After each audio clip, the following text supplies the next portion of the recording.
الحسنى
হযরত আবু হুরায়রা রাদিয়াল্লাহু আনহু হতে বর্ণিত হযরত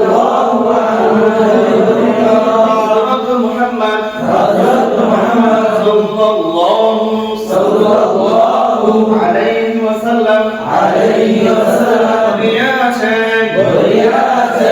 আল্লাহু তাআলা 99 টি নাম আছে আল্লাহ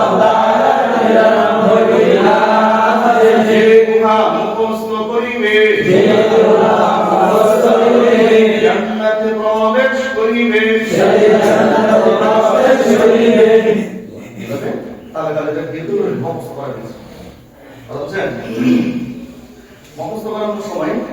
একটা শব্দ একটা দিনবার বলতে হবে একটা দিনবার বলে বাইরে শিখবে পরে মুখে যখন কারণ পড়া একসাথে হবে বুঝছেন هو الله الذي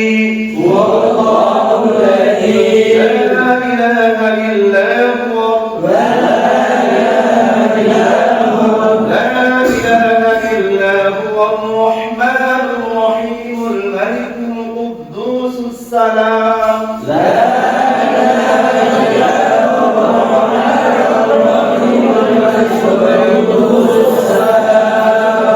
المؤمن المهيمن العزيز الجبار المتكبر المؤمن المهيمن العزيز الجبار المتكبر المؤمن المهيمن العزيز الجبار المتكبر المؤمن المهيمن العزيز الجبار المتكبر الخالق البارئ المصور الغفار القهار الوهاب الخالق البارئ المصور الغفار الوهاب الوهاب আয়াত যে কোরআনে তেলাওয়াতের আয়াত পড়তো মাসজিদে পুলিশ করতে চাই আছে না এটা কোন দেশে নেই আচ্ছা দেখেন এখানে প্রত্যেকটা শব্দ একটা আলিফ দিয়ে কিন্তু জবর দিয়ে দিছি অনেক জায়গায় দিয়েছে না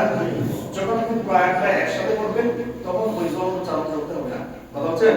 যেমন এই আল-মুমিনুল মুহাইমিনুল আজিজ একটা সাথে কি হবে যুক্ত হয়ে যাবে ঠিক আছে ইনশাআল্লাহ আর পরের পুরো ক্লাসে আপনার যে ক্লাসের বই থাকবে ওই বইয়ের সাথে একটা সিলেবাস থাকবে ওই সিলেবাসে লেখা আছে আপনি কোন শ্রেণীতে কতটুকু পড়াবেন কথা বলছেন হ্যাঁ প্রথম শ্রেণী পরীক্ষার আগে কতটুকু পড়াবেন দ্বিতীয় শ্রেণী পরীক্ষার আগে কতটুকু পড়াবেন পাঁচ শ্রেণী পরীক্ষার আগে কোন পর্যন্ত নিয়ে শেষ করবেন এগুলো নিয়ে আমরা একদম দেখি ঠিক আছে বিশেষ করে দ্বিতীয় শ্রেণী থেকে আজকে আমরা ঘোষিত হবে দ্বিতীয় এবং তৃতীয় শ্রেণীতে অর্ধেক এবং অর্ধেক